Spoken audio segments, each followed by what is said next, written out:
Assalamualaikum warahmatullahi wabarakatuh. Selamat datang di mata kuliah metode numerik.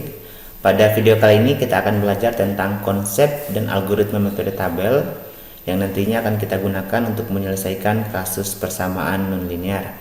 Adapun yang menjadi tujuan pembelajaran kita pada video kali ini, yang pertama adalah mahasiswa dituntut harus mampu memahami konsep metode tabel.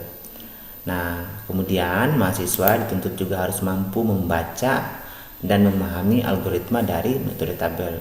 Kemampuan mahasiswa dalam memahami dan membaca algoritma ini nanti akan sangat bermanfaat untuk mencapai tujuan pembelajaran yang ketiga, yaitu di mana mahasiswa dituntut harus mampu mengimplementasikan algoritma metode tabel dalam bentuk program untuk menyelesaikan kasus persamaan nonlinear. Sebelum kita masuk pada topik pembahasan yang pertama atau tujuan pembelajaran yang pertama, maka kita harus tahu dulu apa sih yang dimaksud dengan persamaan nonlinear. Jadi persamaan nonlinear itu adalah suatu proses penentuan akar-akar persamaan nonlinear. Nah, apa sih yang dimaksud dengan akar-akar di sini? Jadi akar itu adalah sebuah nilai yang dapat menyebabkan sebuah fungsi f(x) sama dengan 0. Secara visual kita bisa katakan bahwa jika x adalah akar dari sebuah persamaan f(x) sama dengan 0, maka harusnya akan terjadi perpotongan antara kurva f(x) dengan sumbu x, seperti itu. Nah, sebagai contoh kita memiliki persamaan, misalkan f(x) sama dengan x pangkat 2 dikurang 2x kurang 3 sama dengan 0. Nah, pada gambar bagian kiri ini adalah hasil plotting untuk persamaan berikut. Lalu akarnya di mana? Nah, kita bisa lihat berdasarkan definisi tadi bahwa akar itu adalah perpotongan antara sumbu x dengan salah satu titik pada f(x) ini. Nah, jadi bisa kita ketahui bahwa akarnya ini adalah pada bagian ini, seperti itu. Nah, apakah masih ada akar yang lain? Nah, bisa kita lihat di mana lagi terjadi perpotongan antara sumbu x dengan sumbu y. Kita bisa lihat, oh ada di sini. Nah, harusnya akarnya ada di sini, seperti itu. Nah, contoh berikutnya adalah misalkan kita punya persamaan f(x) sama dengan x ditambah x sama dengan 0. Lalu akarnya di mana? Coba teman-teman perhatikan.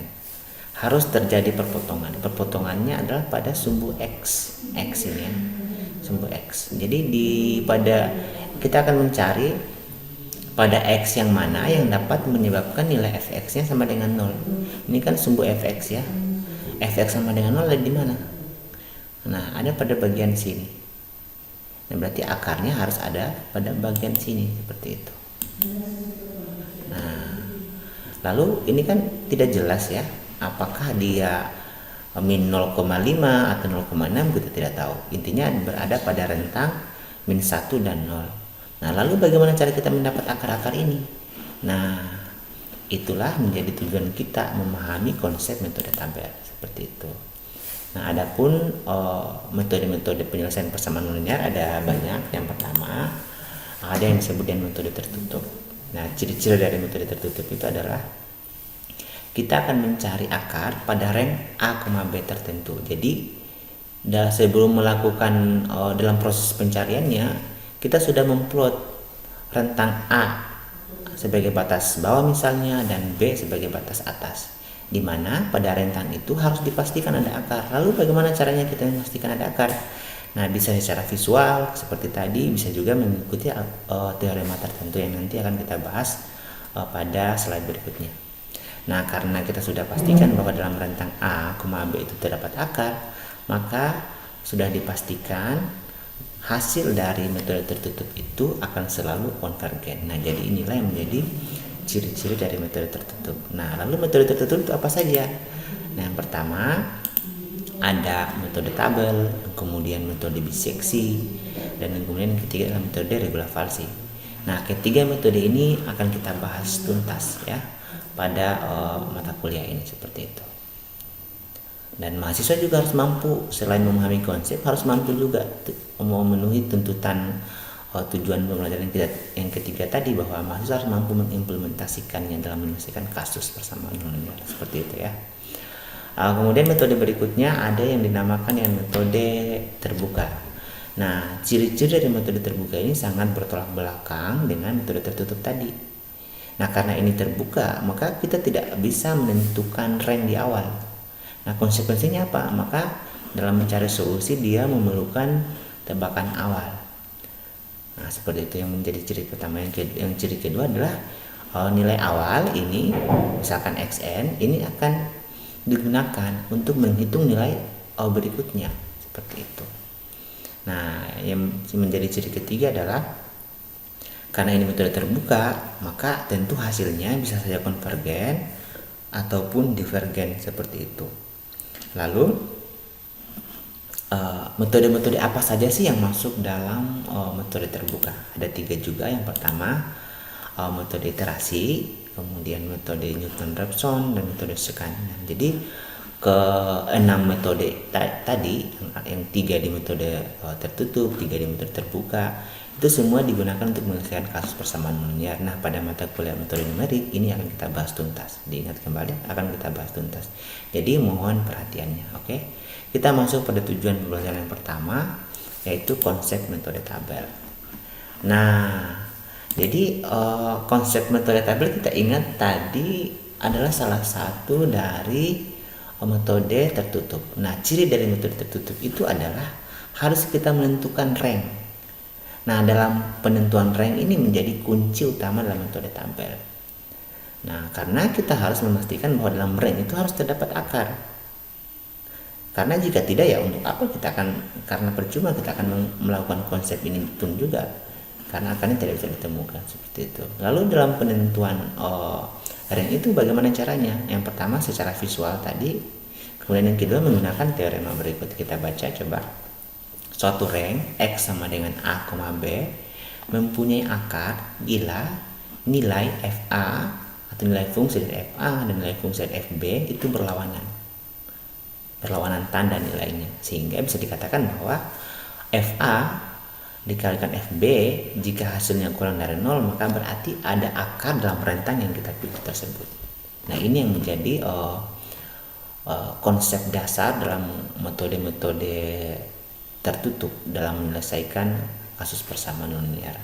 Nah, secara visual kita bisa lihat misalkan pada rentang A, B ini kan terjadi perpotongan antara sumbu X dengan salah satu titik pada sumbu pada nilai F dan nilai Y berikut. Nah, titik perpotongan inilah yang menjadi lokasi akar kita. Nah, seperti itu. Nah, secara matematis kita bisa katakan bahwa jika terjadi perpotongan seperti ini berarti ada akar ya. Sehingga secara matematis bisa katakan bahwa karena FA dikali FB itu kurang dari 0, maka pasti ada akar dalam rentang tersebut, seperti itu. Lalu bagaimana modelnya jika tidak memiliki akar? Kita bisa lihat pada gambar berikut. Tidak ada perpotongan pada titik pada sumbu X. Nah, sehingga secara matematis kita bisa katakan bahwa karena tidak terjadi perpotongan atau karena nilai perkalian FA dengan FB-nya itu tidak sama dengan kurang dari 0 atau lebih dari 0, maka pada rank yang kita tentukan ini misalnya A dan B itu pasti tidak terdapat akar, seperti itu. Nah, jadi inilah pengantar dari konsep metode terbuka. Dalam hal ini metode salah satu metode terbuka itu metode tabel. Sekarang kita masuk pada inti dari konsep metode tabel. Jadi metode tabel itu teman-teman mahasiswa juga harus tahu bahwa metode tabel itu dikenal dengan metode pembagian area. Jadi ingat, metode tabel itu adalah metode pembagian area, di mana untuk X di antara A dan B, misalkan kita mengambil batas bawah A, kemudian batas atasnya adalah B. Nah, rentang antara A dan B nanti akan kita bagi sebanyak N bagian, seperti itu. Nanti pada masing-masing bagian akan memiliki nilai fx atau nilai fungsi. Nah, nilai fungsi itu bisa kita tampilkan dalam tabel berikut, seperti itu. Misalnya pada bagian pertama X ini nilai fungsinya sekian, pada bagian kedua nilai fungsinya sekian, sampai pada bagian batas atasnya nilai fungsinya sekian. Kemudian kita akan mencari yang mana sih yang menjadi akar, seperti itu. Nah, biar lebih tervisualkan, kita coba perhatikan gambar berikut. Misalkan kita memiliki sebuah persamaan yang sudah di-plotting seperti ini. Nah, kita akan mencari akarnya ada di mana. Tentu secara visual kita bisa melihat bahwa akarnya terletak di antara rank antara 0 dan -1, seperti itu. Nah, yang menjadi pertanyaan adalah bagaimana konsep metode tabel mendapatkan posisi ini, mendapatkan nilai X yang dapat menyebabkan nilai fx-nya sama dengan 0. Bagaimana? Nah, kita ingat bahwa metode tabel itu adalah metode pembagian area. Jadi areanya dibagi. Nah, untuk itu langkah pertama pastinya adalah kita menentukan batas bawahnya. Misalkan kita ambil batas bawahnya adalah A. A itu sama dengan -3. Kemudian batas atasnya kita simbolkan dengan B. Di B sama dengan 3. Nah, tentu kita bisa dengan yakin, dengan percaya bahwa dalam rentang yang kita ambil yaitu A dan B itu tentu terdapat akar. Ya kan, akarnya ada dalam rentang A dan B. Lalu bagaimana kita mendapatkan akar ini? Nah, dalam rentang A dan B ini akan kita bagi sebanyak n bagian. Misalkan kita bagi 1, 2, 3, 4, 5, 6, 7, 8, 9, 10, 11, 12. Kita bagi 12 bagian. Seperti itu. Nah, pada 12 bagian ini nanti akan memiliki nilai fungsi masing-masing. Bagian pertama nilai fungsinya berapa, bagian kedua nilai fungsinya berapa, bagian ketiga nilai fungsinya berapa, bagian keempat berapa. Nah, ini dibagi untuk mendapatkan posisi akar ini. Nah, karena ini dibagi 12, maka kita bisa lihat akarnya ditemukan tidak. Nah, secara visual bisa kita lihat, oh, akarnya ditemukan pada bagian ke 1, 2, 3, 4, 5. Pada bagian sini. Nah, kira-kira seperti itulah konsep dari metode tabel dalam menemukan akar. Lalu caranya bagaimana? Apakah bisa dibagi lebih rapat lagi? Ya bisa. Misalnya ini kita bagi 12, kita bagi lebih rapat lagi untuk mendapatkan posisi akar yang lebih akurat. Kita bagi misalkan 100. Nanti akan kita bagi. Jadi di sini akan mendapatkan bagian-bagian yang lebih rapat. Tentu tujuannya adalah untuk mengcover posisi akar ini, untuk menemukan posisi akar ini. Nah, jadi seperti itulah konsep dari metode tabel ya, teman-teman para mahasiswa. Nah, kemudian pada konsep tujuan pembelajaran berikutnya kita akan coba bahas tentang algoritmanya. Secara konsep kita sudah pahami, sekarang bagaimana algoritmanya. Tentu kita tidak perlu bahas lagi apa sih itu algoritma, karena ini mata kuliah metode numerik ini salah satu syaratnya adalah mahasiswa sudah harus meluluskan mata kuliah pemrograman komputer seperti itu. Yang pertama, langkah pertama dalam menyelesaikan kasus metode tabel, dalam mengimplementasikan metode tabel untuk menyelesaikan kasus persamaan linear, langkah pertamanya adalah kita memulai tentu. Yang kemudian langkah kedua adalah kita mendefinisikan fungsi objektif kita. Fungsi, misalkan kita namakan fx seperti itu. Nah, langkah ketiga setelah fungsinya sudah dibuat, kita menentukan input. Pertama, batas bawahnya apa, kemudian batas atasnya juga apa, dan jumlah pembaginya berapa. Maksudnya dalam rentang A dan B itu kita akan bagi seberapa banyak. Kemudian langkah keempat, kita akan menentukan step pembagi step H. Dengan menggunakan rumus berikut, yaitu B atau batas atas dikurang dengan A batas bawah dibagi dengan N. Nah, nilai H ini nanti kita akan gunakan pada proses berikutnya. Seperti itu. Nah, langkah berikutnya adalah kita melakukan looping. Looping dari I sama dengan 0 sampai dengan K. Seperti itu. K di sini tidak lain adalah N. Seperti itu ya. Nah, kita looping. Jadi pada looping pertama kita akan mencari nilai X. X yang pertama adalah batas atas, batas bawah, yaitu A. Kemudian kita akan tambah dengan perkalian dari I yang sama dengan 0 pada tahap pertama dikalikan dengan H yang dapat kita peroleh dari perhitungan sebelumnya. Nah, setelah kita dapatkan nilai X, maka nilai X ini kita akan gunakan untuk mencari nilai fungsinya. Berarti kita misalkan kita simpan dalam variabel Y seperti itu. Nah, kemudian tinggal kita panggil tadi dengan menggunakan fungsi yang kita sudah definisikan di atas. Nah, jadi proses ini kita akan lakukan terus kita akan lakukan sampai memenuhi kondisi ini, sampai tidak memenuhi kondisi ini, yaitu sampai pada I sama dengan K. Seperti itu. Nah, jika ini sudah selesai, langkah berikutnya adalah kita akan melakukan pencarian akar seperti itu. Biar lebih kelihatan, mungkin saya kembalikan pada slide sebelumnya. Jadi pada tahap looping yang ini tadi, langkah 1, 2, 3, 4, 5, 6, pada langkah 5 ini secara visual adalah garis-garis hijau ini, garis-garis biru ini maksudnya. Nah, kemudian kan akarnya bisa kita lihat pada bagian K1, 2, 3, 4, 5 ya. Nah, bagaimana kita mendapatkan ini? Nah, kita lakukan pada langkah berikutnya seperti itu. Jadi sini kita akan melakukan pencarian akarnya dari X sama dengan 0 sampai dengan K. Kira-kira yang mana sih yang menjadi akar? Seperti itu. Nah, langkah berikutnya adalah kita akan melakukan looping lagi. Bedanya adalah jika ini sampai K, maka ini sampai K kurang 1 seperti itu. Kemudian langkah pertamanya dalam sub langkah ke-6 ini akan dicek apakah ada nilai Y yang sama dengan 0. Apakah ada dari sekian nilai Y yang ada di sini tadi, apakah ada yang sama dengan 0? Jika ada, berarti itulah yang menjadi, berarti X itulah yang menjadi solusi pada persamaan kita, sehingga programnya langsung selesai. Maka akan kita tampilkan akar itu sama dengan X ke J, begitupun dengan nilai fungsinya, begitupun dengan nilai errornya. Setelah itu akan langsung selesai. Namun jika tidak, maka akan ke kondisi berikutnya. Kita akan melakukan perhitungan, yaitu perkalian nilai Y sebelumnya dikali dengan nilai Y berikutnya.